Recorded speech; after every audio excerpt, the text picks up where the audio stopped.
गोबाव जादों नाथाय थेवबो जोङो मोजां फिथाइखौ मोननानै बयबो रंजानाय मोनदों। दिनै बर' बिजोंनि थाखो 10 नि गासै गांगु जि लेखा बेवहाय बेखेवनाय जादों। बर' थुनलाइ आफादनि गोबां बोसोर नाजानाय, बर' फरायसा आफादनि नाजानाय, बर' माहारिनिनो हास्थायनाय बे खामानिया दिनै जाफुंबाय आरो देग्लाय बोसोरनिफ्राय हायार सेकेन्डारियाव बर' बिजोंजों जोंनि फरायसाफ्रा फरायनो हागोन। बेयो जोंनि थाखाय जोबोद मोनसे मोजां एचिभमेन्ट। आङो खावलायदों जे बिटिआर ओनसोलनि थाखाय जिखिनि फरायसालियाव जोङो थाबैनो फोरोंनो हायो बिनि बेबस्थाखौ खालामगासिनो दङ।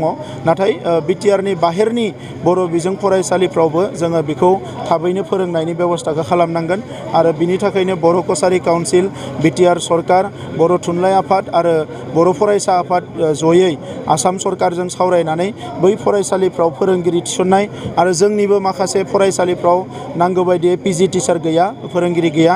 दा बैफोरावबो माखासे पस्ट ग्रेजुएट टिचार थिसननानै बे साबजेक्टफोरखौ फोरोंनो हानायनि बेबस्थाखौ खालामनो थाखाय जोङो बयबो नाजागोन आरो बर' रावा जाहाथे अराय सम जौगालाङो आरो बर' बिजोङा गोख्रोंनिफ्राय गोख्रोंसिन जायो बेनि थाखाय जों हाबा मावलांबाय थागोन।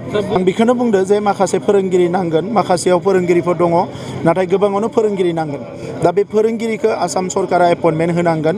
बिनि थाखाय जोङो काउन्सिल गभर्नमेन्टफ्रा आसाम सरकारजों जों सावरायखांबाय आरो सावरायबावगोन जाहाथे थाबैनो बेवहाय फोरोंगिरि होनो हायो। बेनि थाखायथ' अलरेडि गंनै कलेज दङ। कलेजा प्रभिन्सियेलाइज जानाय लोगो लोगोनो बेवहाय साइन्स आरो कमार्सखौबो थिसननाय जागोन। आर्ट्सनि थाखायथ' गंनै दंखायो। दा बेवहाय जेथिया बे गंनै कलेजा प्रभिन्सियेलाइज जागोन लोगो लोगोनो बेवहाय साइन्स आरो कमार्सखौबो थिसननाय जागोन।